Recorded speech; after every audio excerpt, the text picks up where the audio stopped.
Hi friends, so welcome back to my channel. और आज हम देखेंगे brief history of cognitive psychology. So ये वो तरीका है समझने का कि कहाँ से कॉग्निटिव साइकोलॉजी शुरू हुई। सो कॉग्निटिव साइकोलॉजी का great portion deals with how knowledge is represented in the mind, right. तो हम इस सेक्शन में देखेंगे कि क्या वो मेजर पीरियड्स थे या कौन कौन से वो मेजर टाइम्स थे जब कॉग्निटिव साइकोलॉजी डेवलप होना शुरू हुई, या आज के साइंटिस्ट कब मानते हैं कि कैसे लोगों ने समझना शुरू करा कि हमारी कॉग्निटिव एबिलिटीज नाम की भी कोई चीज़ है। फॉर एग्जाम्पल कि कुछ सोचने वाली चीज़ है।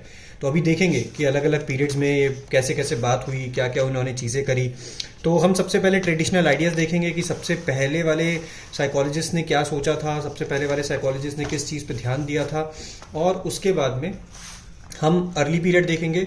उसके बाद में नॉलेज एंड थिंकिंग देखेंगे जो कि रेनेसॉन्स स्कॉलर्स ने करी थी। सो रेनेसॉन्स क्या होता है? रेनेसॉन्स एक्चुअली में फ्रेंच का वर्ड है जिसका मतलब है रीबर्थ। तो ये बेसिकली आप मान के चलो कि 14 टू 16 सेंचुरी के बाद का टाइम है, ठीक है। रेनेसॉन्स स्कॉलर 14 टू 16 सेंचुरी में फ्रांस ने बहुत ज़्यादा चीज़ें अपने वापस पढ़ाई में स्टार्ट करी थी, और मतलब पूरा यूरोप ही डेवलप हो रहा था, तो इसलिए उसे रेनेसॉन्स पीरियड बोलते हैं। Finally we will deal with the modern period with emphasis on current ideas and methods. Simple सी बात है कि उसके बाद फाइनली करंट पीरियड देखेंगे। तो इस फेज में मैं आपके साथ में अर्ली थॉट्स और cognition in renaissance and beyond, हम इन दोनों टॉपिक्स को कवर करेंगे। बाकी टॉपिक्स हम नेक्स्ट वीडियो में कवर करेंगे। तो अर्ली थॉट, सबसे पहले थॉट्स क्या थे थिंकिंग के, मतलब कॉग्निटिव थिंकिंग के लिए। तो कहाँ से नॉलेज आती है, कैसे माइंड में रिप्रेजेंट होती है, ये सारे कॉग्निटिव साइकोलॉजिस्ट का सबसे फंडामेंटल क्वेश्चन होता है कि भाई क्यों सोचते हैं हम जो सोचते हैं, क्या करते हैं, क्यों होता है।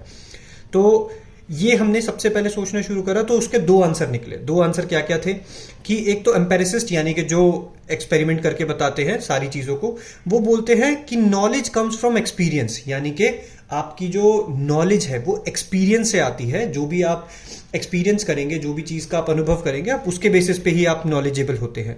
और नेटिविस्ट जो थे वो बोलते थे कि भाई नॉलेज तो इनेट कैरेक्टरिस्टिक्स है ब्रेन की, यानी कि बच्चे को बचपन से ही पता होता है कि ये चीज़ उसे करनी है और ये चीज़ उसे नहीं करनी है, तो वो बच्चा बड़े होकर के भी वैसी ही चीज़ें सीखता है। तो फ्रॉम अ साइंटिफिक पर्सपेक्टिव, यानी कि अगर हम साइंस के हिसाब से देखें तो भाई दोनों को डेफिनेटली प्रूव नहीं करा जा सकता, यानी कि दोनों ही बातें गलत भी हैं और सही भी हैं, ठीक है। So the argument continues without any clear resolution. For example अगर मैं दोनों की ही बात करूं तो देखो, जब आप एक्सपीरियंस करते हो आप उसके बेसिस पे बहुत कुछ सीखते हो। जैसे फॉर एग्जांपल आपने कभी एक्सपीरियंस करा हो कि किसी ने आपका पर्स चुरा लिया, तो आपका ये एक्सपीरियंस आपको एक नॉलेज देता है कि नहीं, मुझे पर्स को संभाल के रखना है, मुझे और पर्स की देखभाल करके रखनी है, या पर्स को थोड़ा और इनर पॉकेट्स में रखना है, पैसों को बचा के रखना है। लेकिन कुछ नेटिविस्ट जो बोलते हैं कि भाई जो नॉलेज है वो बचपन से ही होती है।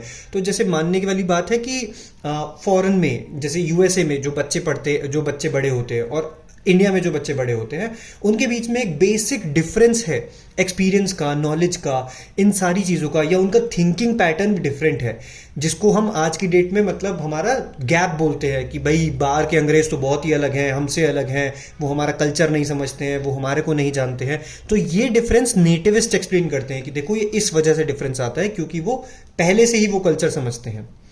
खैर, दोनों को ही बातों को प्रूव नहीं करा जा सकता, तो इसलिए दोनों ही बातें झूठी भी है और सच्ची भी है सेम टाइम पे। खैर, with these issues clearly before us, let us consider ancient philosophers. तो सबसे पहले जो फिलोसफी करते थे ना, एरिस्टोटल और ये सब, प्लेटो वगैरह, इनके टाइम पे क्या होता था? इसमें था नॉलेज अर्लीस्ट राइटिंग्स में निकाली जा सकती है। तो अर्ली थ्योरीज जो कि एक्चुअली में थॉट और मेमोरी पे चलते थे, उनके बेसिस पे एंशिएंट इजिप्शियन हीरोग्लिफिक्स थे। हीरोग्लिफिक्स वो जो इजिप्शियंस के, अगर आपने वो देखे हो ममीज और वो, तो उन पे सिंबल्स बने होते हैं ना, उन्हें हीरोग्लिफिक्स बोलते हैं। तो इजिप्शियन हीरोग्लिफिक्स थे उनके। तो जब हिस्टोरियंस ने उनको स्टडी करा तो उन्होंने समझा कि ये देखो, नॉलेज जो होती है ये उनके अकॉर्डिंग, एंशिएंट इजिप्शियंस के अकॉर्डिंग जो नॉलेज होती है वो लोकलाइज्ड होती है हार्ट में। यानी कि अर्ली ग्रीक फिलोसोफर एरिस्टोटल ने भी यही बोला कि देखो जो भी नॉलेज है वो दिल में है इंसान के, ना कि दिमाग में। लेकिन फिर आया एक प्लेटो ने बोला कि भाई ब्रेन है आपके लोकस ऑफ नॉलेज और हार्ट नहीं है, हार्ट में कुछ स्टोर नहीं होता। ठीक है, आज हम जानते हैं कि प्लेटो ठीक था और एरिस्टोटल गलत था। खैर, उसके बाद हम देखते हैं रेनेसॉन्स एंड बियॉन्ड, यानी कि जब फ्रेंच का दोबारा जन्म हुआ, फ्रांस का दोबारा जन्म हुआ, तो उस टाइम पे क्या सोचा साइंटिस्ट ने, क्या पाया कि भाई नॉलेज कैसी है, क्या चीज है। तो रेनेसॉन्स के फिलोसफर्स एंड थियोलॉजियंस ने एक जनरल सेटिस्फैक्शन ही, मतलब एक जनरल कंसेंसस पे आ गए कि देखो नॉलेज जो है वो ब्रेन में तो है पक्का, यानी कि प्लेटो सही बात बोल रहे थे। तो नॉलेज मतलब उसमें ऐसा माना जाता है कि knowledge was acquired not only through the physical senses, यानी कि जो आपका वो होता है ना touch, taste, smell, vision, hearing, इन सब के थ्रू, मतलब केवल इन सब के थ्रू नहीं, but also from divine sources. यानी कि उस टाइम पे जमाने में, उस जमाने में लोग मानते थे कि कुछ चीजें हैं जो भगवान की दी हुई हैं और कुछ चीजें आप अपने सेंसेस से समझते हो। तो 18वीं सदी, 18 सेंचुरी, यानी कि 1700 से लेकर के 1799 तक, ठीक है, when philosophic psychology was brought to the point where scientific psychology could assume a role, the British empiricists. ये नाम बहुत इंपॉर्टेंट है। अच्छा, इस पूरे सेंटेंस का मतलब भी मैं आपको बता दूंगा, बट ये नाम आप देखो, George Berkeley, David Hume and James mill and his son John Stuart Mill, he suggested that internal representation is of 3 types, ठीक है, direct sensory events, faint copies of percepts or those that are stored in memory, and transformation of these faint copies as in associated thought। सारी चीज समझाता हूं और बहुत important है ये पूरा का पूरा पैराग्राफ, ठीक है ना, कि इसमें आप समझो कि जब 18 सेंचुरी हुई तो फिलोसफिक साइकोलॉजी को एक पॉइंट पे लेके आया गया। फिलोसफिक साइकोलॉजी यानी कि तब भी सिर्फ और सिर्फ फिलोसफी चल रही थी साइकोलॉजी के नाम पे।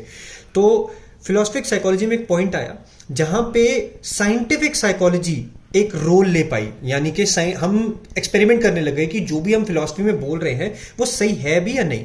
तो कुछ ब्रिटिश वो थे साइकोलॉजिस्ट, कह सकते हैं हम इस टाइम पे कि ब्रिटिश साइकोलॉजिस्ट थे, जिनका नाम है George Berkeley, David Hume, James मिल और उनका बेटा जॉन स्टुअर्ट मिल। इन्होंने बोला कि देखो ऐसा है, कॉग्निशन ना 3 तरीकों से, इंटरनली 3 तरीकों से रिप्रेजेंट हो सकती है। पहला तो क्या है, डायरेक्ट सेंसरी इवेंट्स, यानी कि जो टच, स्मेल, इन पे हम बात कर रहे थे ना, touch, taste, smell, vision, hearing, तो जो हम सेंस ऑर्गन से देखते हैं, पहला तो वो। दूसरा फेंट कॉपीज ऑफ परसेप्ट्स, यानी कि हमारे परसेप्शन, परसेप्ट्स का मतलब था उनके हिसाब से परसेप्शन, तो जो भी हम परसीव करते हैं उसके फेंट कॉपीज, यानी कि हम भूल भुलैया में कभी भूले भटके हमने कुछ याद रखा है तो उसकी एक कॉपी बनी होती है, तो जो मेमोरी में स्टोर होती है। जैसे अगर मैं बचपन में आपको बॉल सिखा दूं तो बड़े होने तक आपको बॉल याद रहती है, क्योंकि आपके पास में एक मेमोरी होती है बॉल की, ठीक है। और तीसरा है transformation of these faint copies as in associated thought, यानी कि मैं आपको बॉल और एक बैट एक साथ दिखाऊं तो आप मेरे को बोलोगे कि ये चीज क्रिकेट है ना, तो ये चीज, सॉरी मेरा बॉल और बैट ऐसे ही बनता है, ठीक है। सो आप मेरे को बोलोगे कि ये क्रिकेट से एसोसिएट करते हैं, राइट, यानी कि आपने एक एसोसिएटेड थॉट बनाया है, राइट। सो इस तरीके से चलता है, और ये इस चीज का रेनेसॉन्स का सबसे इंपॉर्टेंट पॉइंट आया था जिसने साइकोलॉजी को आगे धकेला था, ठीक है। इन लोगों के वर्क्स जो है वो बहुत इंपॉर्टेंट है हमें ये समझने के लिए कि कॉग्निटिव साइकोलॉजी में क्या अच्छा हुआ था। सो फिर 19th सेंचुरी आई, 19th सेंचुरी यानी कि 1800 सदी हो गई, ठीक है। 1800 से लेकर के 1899 तक 19th सेंचुरी बोली जाती है। सो अर्ली साइकोलॉजिस्ट जैसे गुस्ताव फ्रेशनर, फ्रांस ब्रिटानो और हर्मन हेल्महोल्ट्ज, विलियम वुंट और क्या कहते हैं म्यूलर, ओसवाल्ड कल्प और हर्मन एमिंगॉस, sir Francis Galton, Edward Titchener, William James and others started to break away from philosophy to form a discipline based on empirical results rather than on speculation. Simple सी बात है कि ये लोग, पता है क्या हुआ कि इन लोगों ने, ये बहुत सारे वो साइकोलॉजिस्ट हैं, इनफैक्ट ये स्टार्टिंग के साइकोलॉजिस्ट हैं जिन्होंने हमारी साइकोलॉजी को जन्म दिया। इन्होंने बनाया कि देखो फिलॉसफी एक्चुअली में साइकोलॉजी नहीं है, फिलॉसफी से अलग है, क्योंकि हमें इसको मेजर करना है, हमें इसमें मतलब रिजल्ट्स चाहिए। तो discipline based on empirical results पे आने लगे। एम्पेरिकल मतलब स्टैटिस्टिकल रिजल्ट्स, हम टेस्ट करने लगे थ्योरीज को, हाइपोथेसिस को, और फिर उनको स्पेकुलेशन से बाहर निकाले। स्पेकुलेशन मतलब जब हमारे पास सिर्फ और सिर्फ कहावत होती है या कहा सुनी होती है, ठीक है, कि ऐसा हुआ होगा, ऐसा कुछ भी नहीं है, ठीक है। तो last half of 19th century theories of the representation of knowledge were clearly dichotomous, ठीक है। तो क्या हुआ कि 1800 से लेकर के 1850 के आसपास तक तो इन लोगों ने सबसे पहले तो ये बनाया कि नहीं देखो ये मतलब हमें एक्सपेरिमेंट करके निकालना चाहिए, हमें ये चीज देखनी चाहिए कि हम इसमें बार बार एक्सपेरिमेंट करें और समझें। लास्ट के हाफ में आते आते 2 चीजें हो गई। डायकोटमस का मतलब होता है दो में बढ़ जाना, ठीक है, कि एक तो वो लोग थे जिन्होंने एम्फसाइज करा स्ट्रक्चर ऑफ मेंटल रिप्रेजेंटेशन, यानी कि किस तरीके से मेंटल रिप्रेजेंटेशन होती है हमारे माइंड में, तो वो कॉग्निशन है, जिसमें आते हैं वुंट, टिचनर, ऐसे वाले साइकोलॉजिस्ट। और दूसरा था प्रोसेस या एक्ट, जैसे कि ब्रेंटैनो, जिसमें ब्रेंटैनो वाले वो आते हैं, ब्रेंटैनो जैसे साइकोलॉजिस्ट आते हैं। सो ये दो चीजें हैं। इग्नू ने इसके बारे में ज्यादा इन्फॉर्मेशन नहीं दी है। अगर आपको कभी पढ़ने का मन हो तो आप मुझे बता देना, मैं इसके ऊपर और एक इन्फॉर्मेटिव वीडियो बना दूंगा। आगे चलते हैं अमेरिका में, ठीक है। तो अब ये सिमिलर टाइम में अमेरिका में भी डेवलप हो रहा था। अमेरिका अगर आपको ना पता हो तो 17वीं सेंचुरी में अमेरिका का डेवलपमेंट हुआ था, अमेरिका बन गया था 50 स्टेट्स ने जब एक साथ डिक्लेरेशन साइन करा था, जिसे हम डिक्लेरेशन ऑफ इंडिपेंडेंस भी बोलते हैं। खैर, तो उस सेम टाइम में अमेरिका में जेम्स नाम के एक एक्चुअली में वो थे, साइकोलॉजिस्ट थे, ठीक है, जिन्होंने एनालाइज करा साइकोलॉजी को जो जर्मनी में डेवलप हो रही थी। और जर्मनी में एक्चुअली में कौन डेवलप कर रहा था?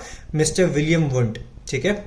सो इनके हिसाब से जो जर्मनी में डेवलप हो रहा था वो उन्होंने अमेरिका में डेवलप करा, और उन्होंने एक्चुअली में first psychological laboratory in America बनाई, जिसको आज हम APA या अमेरिकन साइकाइट्रिक एसोसिएशन के नाम से भी जानते हैं, ठीक है। और यही वो मतलब रूलिंग बॉडी है जो पूरी साइकोलॉजी को रूल करती है ऑल ओवर द वर्ल्ड, ठीक है। तो उन्होंने फिर एक किताब भी लिखी, definitive work in psychology 1890, principles of psychology के ऊपर, ठीक है। ये उनकी किताब का नाम था, प्रिंसिपल्स ऑफ साइकोलॉजी, ठीक है। और उन्होंने एक बहुत रीजनेबल मॉडल बनाया माइंड का, कि भाई ये एक रीजनिंग के ऊपर चलता है हमारा माइंड, और ऐसे ही कुछ बात नहीं करता है। तो जेम्स का direct link with modern cognitive psychology, ठीक है, most direct link with modern cognitive psychology is in his view of memory, in which both structure and process play an important role। यानी कि इन्होंने क्या करा, इन्होंने इन दोनों को मिला दिया। जो हम डायकोटमी की बात कर रहे थे ना, कि स्ट्रक्चर पे है, दूसरा प्रोसेस है, तो जेम्स ने ये दोनों ही चीजों को मिला दिया। और उसके बेसिस पे एक्चुअली में आज हम जानते हैं कि ये दोनों ही तरीके हैं जिसमें हम कॉग्निशन पढ़ सकते हैं, ठीक है। तो इसकी वजह से ये हमारे सबसे करीब के वो हैं जिन्होंने सही बात बोली, इसीलिए आज हम इन्हें बहुत मानते हैं, ठीक है। और उसके बाद FC डॉन्डर्स ये और जेम्स कैटेल, ठीक है, इनकी बहुत अच्छी अच्छी थ्योरीज है। Contemporaries of James performed experiments using the perception of brief visual displays as a means of determining the time required for mental operations. इन्होंने देखो ये क्या बोल रहा है, इन्होंने बोला कि ये जो दो साइकोलॉजिस्ट हैं, एक तो जेम्स कैटल और FC डॉन्डर्स, इन्होंने क्या करा, ये जेम्स के कंटेम्प्रेरी मतलब सेम टाइम पे थे ये लोग, ये भी उसी टाइम पे साइकोलॉजिस्ट थे जिस टाइम पे जेम्स साइकोलॉजिस्ट थे। बट जेम्स ने कुछ अमेरिका में अमेरिकन साइकाइट्रिक एसोसिएशन का वो करा था, तो ये फिर उन्होंने मतलब उसके टाइम पे ये कुछ और कर रहे थे। तो इन्होंने क्या करा, अच्छा इन्होंने एक्सपेरिमेंट परफॉर्म करे परसेप्शन यूज करते हुए, किसका? ब्रीफ विजुअल डिस्प्लेस का। यानी कि फॉर एग्जांपल आपको कोई इमेज दिखाई उन्होंने, और वो उन्होंने बहुत कम सेकंड्स के लिए दिखाई। जैसे फॉर एग्जांपल उन्होंने वो इमेज दिखाई 2 सेकंड के लिए, या 1 सेकंड के लिए, या लेस देन 1 सेकंड के लिए, आधे सेकंड के लिए। और फिर उसके बाद उन्होंने डिटरमाइन करने की कोशिश करी time required for mental operations, यानी कि वो इमेज आपके माइंड में कितनी देर तक स्टोर रहेगी, कितनी देर में स्टोर हो जाएगी, ये सारा टाइम निकालने की उन्होंने कोशिश करी, ठीक है। The technique, subject matter, procedures and even the interpretation of results of these early scientists seem to have anticipated the emergence of the cognitive psychology half a century later। यानी कि 50 साल बाद जो आने वाले हमारे मतलब नॉलेज थी, इन लोगों ने उसकी बुनियाद रखी। और ये वो तरीका है जिसके बेसिस पे हम समझ पाए कि कैसे हमारी कॉग्निटिव साइकोलॉजी डेवलप होती है। आगे हम देखेंगे कि अर्ली 20th सेंचुरी यानी कि 1900 सदी में कैसा हुआ था, और उसके बाद आज की कॉग्निटिव साइकोलॉजी। सो मिलते हैं नेक्स्ट वीडियो में, तब तक के लिए टेक केयर।